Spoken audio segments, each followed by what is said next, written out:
This is the Dr. Duke Show.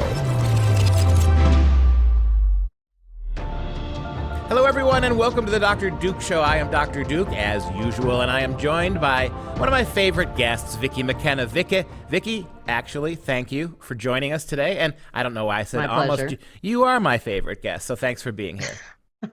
It's always good to be the favorite. Yes, amen. And so we've got some stories here, and I like to preface it this way. So the left, nothing aggravates the progressive left more than being called groomers. And yet, when you look at how, from the federal government all the way to Hollywood, what the left is doing vis-a-vis sex trafficking, it supports the claim that they are soft on sex trafficking. They don't really want to fight it, and that actually the sexualization of children is fine with them, even if it's kidnapping. Let's start with the Department of Justice. The Department of Justice at the United States of America has downplayed sex trafficking, believe it or not. Take a look at what they've removed. This is the policy from the DOJ on sex trafficking, and then go to the next slide. These three essential areas of sex trafficking were literally downplayed by the DOJ last week. International sex trafficking of minors, child victims of prostitution, and domestic sex trafficking of minors. All of these things were deemed by the DOJ less of a priority in order to fight white domestic terrorism in the United States. Which doesn't exist. And in fact, Michael Schellenberger has got some posts on that today, in fact, about domestic violence extremism motivated by white supremacy not existing. But you know what does exist? And that's child sex trafficking. This is what the DOJ used to say about sex trafficking. After cultivating a relationship with a child and engendering a false sense of trust, the trafficker will begin engaging the child in prostitution and use physical, emotional, and psychological abuse to keep the child trapped in a life of prostitution.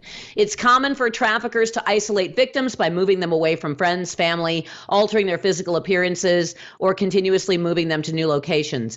Victims are heavily conditioned to remain loyal to the trafficker and distrust law enforcement. We had a whistleblower at the United States Department of Homeland Security, Tara Lynn Rodas, I believe is her name. She was with the Inspector General's office. She uncovered the information that the United States was placing unaccompanied minors crossing the southern border illegally, paid for by cartels, in homes and houses that were run by cartel traffickers. They were then distributed throughout the United States, either as forced labor or as forced sex slavery. That was uncovered only last year, and I bet most people have heard nearly nothing about it. Ms. Rodas just testified before a committee. I believe it was the Weaponization of Government Committee. She shared with everyone that information, and not long after that, the Department of Justice took child sex trafficking off the DOJ website as an area of concern. Now think about that. We are actually facilitating, in a very real way, sex trafficking of minor children and slave labor trafficking of minor children, brown children, I might point out. And the DOJ, instead of wanting to stop it, simply takes it off their website as an area of concern. Yeah, let's not ignore the 800-pound queer elephant in the refrigerator, right? The idea that, well, what is the reason that we've got two more stories and a clip we're going to show you that all make this same point, that really this is grooming. You are abetting the sex trade in the global. Yes, definitionally. Absolutely. But again, what's the reason for this? There's only one reason, that they do not want to run afoul of the LGBTQ, particularly the T in the LGBTQ, which is already mainstreaming pedophilia in public schools.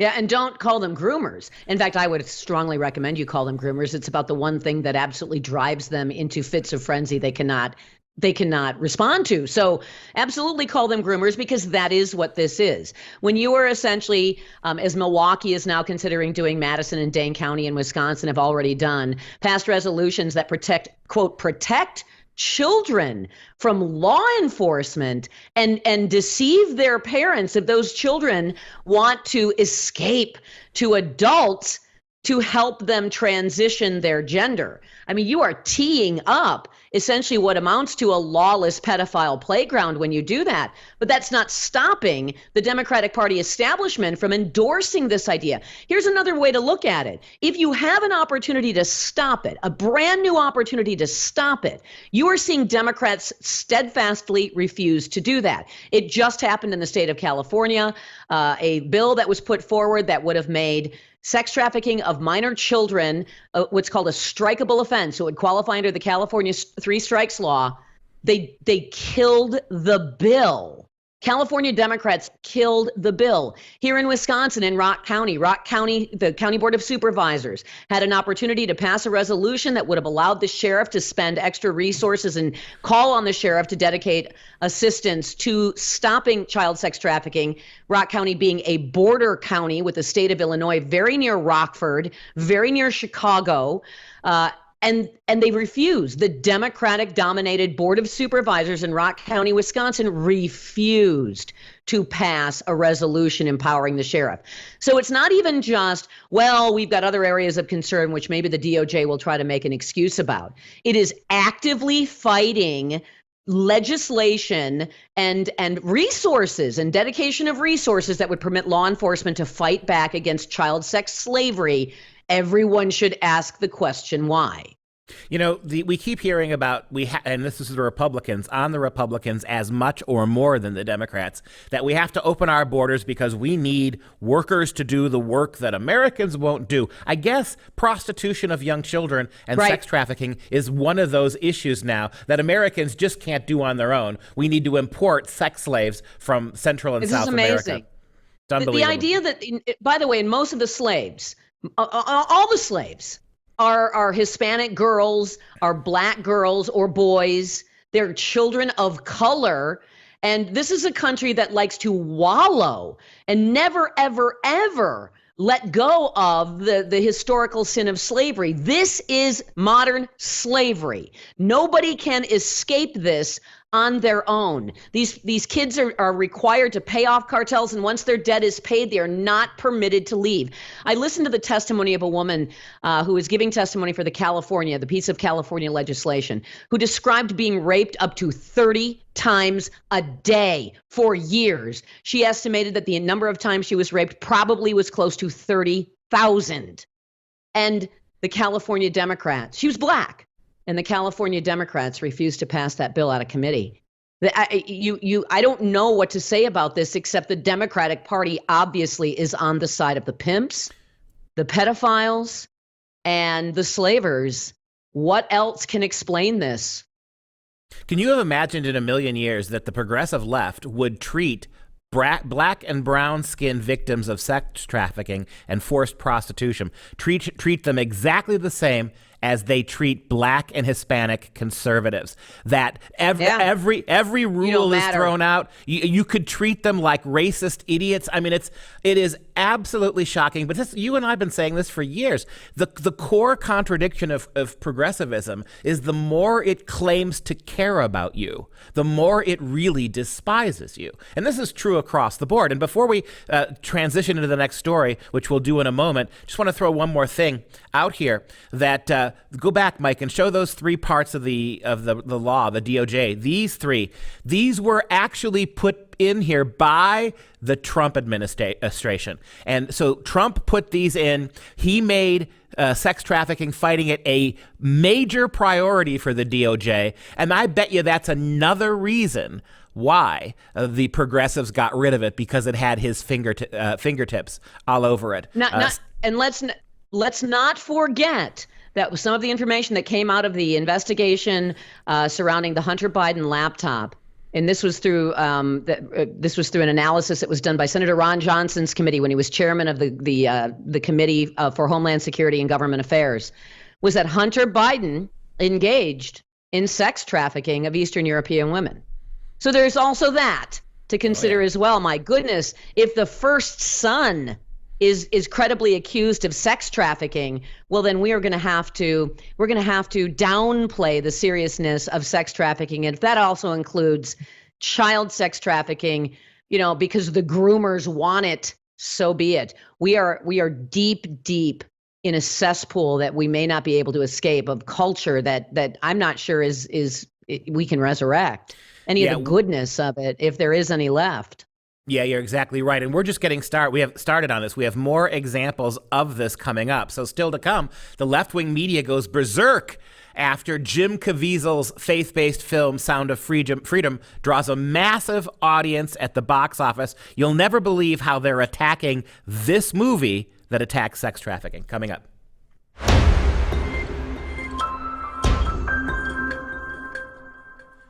Back again with Vicki McKenna, and we are pointing out the obvious here, that the progressive left is supporting and abetting sex trafficking. They are not interested in fighting it. And one of the ways we know that, a second piece of evidence here, is the attack on The Sound of Freedom. This is Jim Caviezel's movie. It's all about the horrors of sex trafficking. And interestingly, it's about a federal agent who quits, whose job was to help sex traffic kids, quits because the government isn't fully behind him and does it on his own. Before we talk about it, let's watch the trailer. It is the fastest growing international crime network that the world has ever seen. It has already passed the illegal arms trade, and soon it's going to pass the drug trade. Because you can sell a bag of cocaine one time with a child 5 to 10 times a day. God's children are not for sale. How long you been doing this? 12 years now. How many pedophiles you got? 288. How many kids you found? Timoteo, tú rescatas niños, ¿verdad? ¿Puedes ayudarme a encontrar mi hermana? Te lo prometo. For Homeland Security, you know we can't go off rescuing Honduran kids in Colombia. Which means she'll disappear for good. Imagine walking into her room right now, seeing an empty bed. What we do? You quit your job and you go and rescue those kids. You cannot hesitate.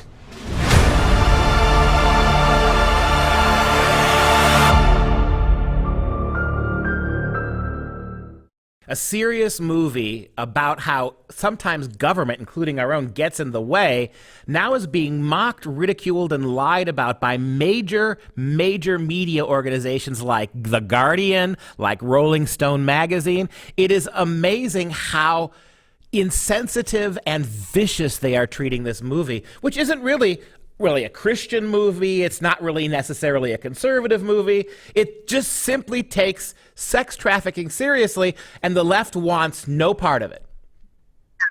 That's true. And you're right. It's not a Christian movie per se. But Christian audiences are very receptive to the message. Christian audiences are supporting this film. And so if Christian audiences, people who still have a sense of right and wrong and believe in the word of God, those folks are very, very, motivated to see this film, and I have not seen it. Everyone I know who has seen it has said that they're just sort of devastated when they leave the movie, that the acting is phenomenal. The action is incredible, that it's harrowing and horrifying. So this, by the way, Variety, which is an industry publication, gave it an excellent review. If you go to Rotten Tomatoes, which is a movie review website, the mainstream critics, by and large, like this movie. It is the people in the mainstream media, Rolling Stone, The Washington Post, The Guardian, and some of the other, the other political oriented publications are calling it QAnon. They're calling it, a conservative screed. This is a story of a true story of a man who risked everything to save a kid he didn't know. Risked everything to do the right thing. What a horrible message in the United States right now. Risking everything to do the right thing to save a child from predatory sexuality. My goodness. But then again, this is the same media that defends, we're here, we're queer, we're coming for your kids. It's just a joke and an old saying everybody knows is not serious. So, I can't say anything except that the elites who believe they ought to and are struggling to continue to maintain control of this culture are absolutely without boundaries coming for your kids. And if you're going to resist and you're going to struggle, they're coming for you as well.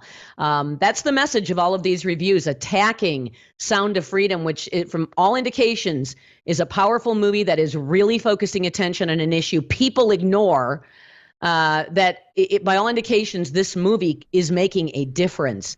And the mainstream media would like to kill off the enthusiasm to save these kids. It's diabolical. Rolling Stone magazine actually called the movie, quote, a superhero movie for dads with brain worms. Helping sexually trafficked kids is like an earworm for deluded, backward, conservative men. This is where this comes from. And notice well, what who wrote it? How old is the author who wrote it? Is it some Gen Zer? In which case we ought to really, really worry about the younger generation, or is it somebody who's been around the block who has seen stories? And by the way, not long ago, the New York Times did an extensive investigative piece that actually talked about Tara Lynn Rodas from the Department of Homeland Security and the information that she shared. They shared harrowing stories. I guess it's no longer okay for the New York Times to talk about this, but it was a year ago when the newspaper published an investigative report on this, and now it's as if it never happened because Jim Caviezel made a movie about sex trafficking? What the hell? Yeah, and to your point, the New York Times will not even mention or even review the movie. The LA Times, too. Other major outlets, progressive newspapers, won't even look at it. They don't even want to mention it. They figured it out. When Caviezel made $1 billion for Mel Gibson in The Passion of the Christ, when no Hollywood studio would take it, right? They knew that by giving it bad reviews would just turn out more conservative voters. So outlets like the New York Times are just completely ignoring it altogether, and hoping that it'll go away. And let's not forget Disney, which is the groomiest of the groomy big companies out there because it caters almost especially to children. Disney owned this movie for 5 years and refused to release it, Vicky. Unbelievable. For 5 years. They sat on a movie. From what I understand, Duke, and I think you understand it the same as well, this was a completed movie that they did not distribute. They sat on a completed movie for 5 years until they finally sold it to Angel Studios. I want to point something out if people are not already familiar with this. This is, at least as of the last time I saw an article talking about this, 2 or 3 days ago, the #1 movie in the country. Right. They just added another 450 theaters. They have over 225 corporate chains that are distributing this movie, anchored by AMC and Marcus Cinemas. So big theater corporations are showing this movie. They're adding screenings. By the way, at the same time this is happening, we're hearing reports here and there of individual employees at some of these theaters trying to ruin the experience of people seeing the film by turning off the air conditioning, flipping the lights on and off. But for the most part, corporate theater chains have been supportive of this movie, and it is making money. They have already made $40 million and counting. There are thousands and thousands of free tickets available because a lot of people bought tickets to pay it forward. So you can actually go on Fandango, I think, and claim a free ticket for this movie. People are very passionate about it. And, so to dispatch the trolls to try to talk down a movie that could maybe motivate churches and youth groups and governments to ban, and law enforcement to band together to finally do something to end child trafficking. Think about what they actually are trying to get in the way of. Enthusiasm to take an intractable problem seriously, maybe for the very first time, and save kids. As we sit here right now, it's made $54 million we sit here right now. And we've got yet another story that's going to demonstrate. And you had said before, I want to foreground what you said. Yeah, we should call them groomers, but I'm not sure that's significant enough. What these people are participating in sex trafficking. They are by abetting it. They are apologizing for it. They are taking aim at movies and legislation that seeks to stop it. These people are participating in sex trafficking. Take a look at California for our next story, right? You have the California Assembly blocks a bill that would have made sex trafficking minor children a felony. Now, the first thing that pops into your mind, how is it not a felony, a serious felony to begin with? Trafficking minors for sex. This passed the Senate, the state Senate of California almost unanimously, and yet the Assembly blocked it overwhelmingly. Remarkable. This is HB 14 is the bill, and it noted that California consistently ranks number one in the nation in the number of human trafficking cases reported to the National Human Trafficking Hotline. And human trafficking is among the world's fastest growing criminal enterprises and is estimated to be a $150 billion yearly global industry. This is what California refuses to make a felony. And Gavin Newsom, who'd like to imagine that he could run for president as governor of California, is attempting to sidestep the Democrats' complicity and culpability in trying to kill off this bill, and is asking Democrats to reconsider it because of the embarrassment. Because here's the deal. 80% of all people believe that child human trafficking is a major, major problem in the United States. Nearly everyone, although there are 5.7% of people who don't want to do anything about it, nearly everyone thinks additional law enforcement resources need to be dedicated to this. But even 69% of Democrats want to see additional resources dedicated to putting child human sex traffickers behind bars. And when Gavin Newsom saw that poll and saw what his Democratic legislature just did, attempted to put the spin machine in motion to try to save his keister on having to bear responsibility for killing this bill. But it may come back. It may ultimately survive. If it does, it will be this movie. It will be a movie. It will be a bunch of Christians motivated by a movie that will have saved that piece of legislation. And I would guess that if it's not California as number one state for human trafficking in the United States, it's number two. Maybe New York beats it, but otherwise California is number one, ground zero for human sex trafficking. It is definitely true that California demonstrably that is number one for this. And you made another point that I think has to be reiterated. Newsom is involving himself in this because he wants to be president. How do we know he's running for president? Because if he were just going to stay the governor of California, he would not be fighting to get this bill passed. He is doing it because he knows most states that aren't California, particularly ones with Republican governors, this is a serious issue, even if his state won't take it. And we've got to, at least, Vicky, we've got to try to end with a little humor in this. There's no humor about this topic, but I want to call up and Mom and Dad, for the last minute here, indulge us. So I want to show you a clip from South Park, which is a complete satirical takedown of Disney when it comes to Sound of Freedom. Again, take your kids out of the room for a moment, but you really want to see this. The bad words have been blocked out, but this will give you a smile about how South Park roasts Disney for passing on this movie. Take a look. Let's be strong, guys. Hello, sir. How was your trip? What's all this I hear about Sound of Freedom being number one in the box office, huh? We'll just leave you alone. So, guess we have some issues, huh? We need to talk about something. Oh boy, I just love coming down here to talk about how I did not get number one in the box office. Who the f*** is Angel Studios? Do I own them? No, Mr. Mouse. Maybe we should make some original content. Do we have a problem? No, sir. No, Mr. Mouse. No, Mr. Mouse. Good. I thought we had a problem. Now give everyone a $5 discount to Geriatric Jones and go make me some money. Geriatric Jones. I'll give you the last word, Vicky. Geriatric Jones. Yeah, Sound of Freedom beat the Indiana Jones reboot, unsurprisingly, though. But the Indiana Jones reboot, I forget how much they said it cost. It's never going to make the money back of the amount of money they put in to make it. Sound of Freedom, I think, cost something like $14 million. And you just quoted not long ago, $54 million. Every additional ticket purchase now is profit.